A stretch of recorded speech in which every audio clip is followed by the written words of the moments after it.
आंदोलनामागे चीन आणि पाकिस्तानचा हात आहे अशी मुक्ताफळं भाजपचे खासदार आणि केंद्रीय राज्यमंत्री रावसाहेब दानवे यांनी उधळली। औरंगाबाद जिल्ह्यातल्या एका गावात दानवे बोलत होते। शेतकरी कायदा कसा शेतकऱ्यांच्या हिताचा आहे हे दानवे सांगत होते।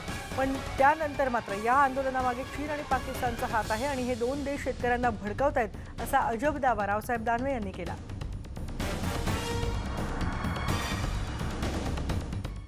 हे आंदोलन चाललंय शेतकऱ्याचं आंदोलन नाही आहे। याच्या पाठीमागे चायनाचा आणि पाकिस्तानचा हात आहे। या देशामध्ये पहिल्यांदा मुस्लिम समाजाला उठवलं, काय सांगितलं, NRC आली, CA आली, 6 महिन्यात सगळ्या मुसलमानांना देशाच्या बाहेर जावं लागेल। नागरिकला एखादा मुसलमान बाहेर गेला का त्यांना मात्र हे सक्सेस होत नाही। आता ते शांत झालं, आता शेतकऱ्यांना सांगू राहिलं की सरकार तुम्हाला तोट्यात घालू राहिलं। हे बाहेरच्या देशाचं षडयंत्र आहे।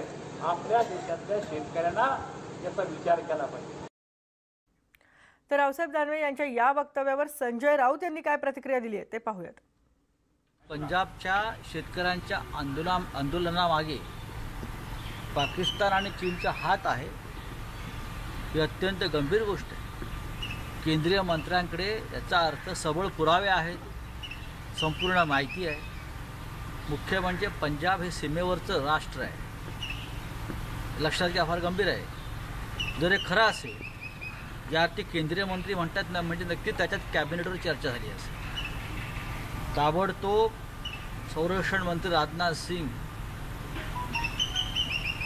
गृहमंत्री अमित शहा, प्रधानमंत्री मोदीजी, राष्ट्रपती, तिन्ही सेनादलाचे प्रमुख यांनी दानवे यांच्या या विधानाची गांभीर्याने दखल घेऊन देशामध्ये अशांतता, अस्थिरता, अराजक माजवणाऱ्या पंजाब आणि चीनवर तात्काळ सर्जिकल स्ट्राईक करावा अशी शिवसेनेची मागणी आहे। भले चीनचे सैनिक आमच्या लडाखमध्ये घुसून गेले काही महिने ठाण टोकून बसले, त्याच्यानंतर पाहू, पण ते पंजाबपर्यंत जर सिंधू बॉर्डर म्हणजे हरियाणापर्यंत घुसले असतील तर नक्कीच या देशामध्ये अराजक माजवायची परिस्थिती निर्माण झाली आहे। दानवे यांचे आम्ही आभार मानतो की त्यांनी अत्यंत गंभीर समस्या, मुद्दा देशासमोर मांडलेला आहे। आता जबाबदारी संरक्षण मंत्रालय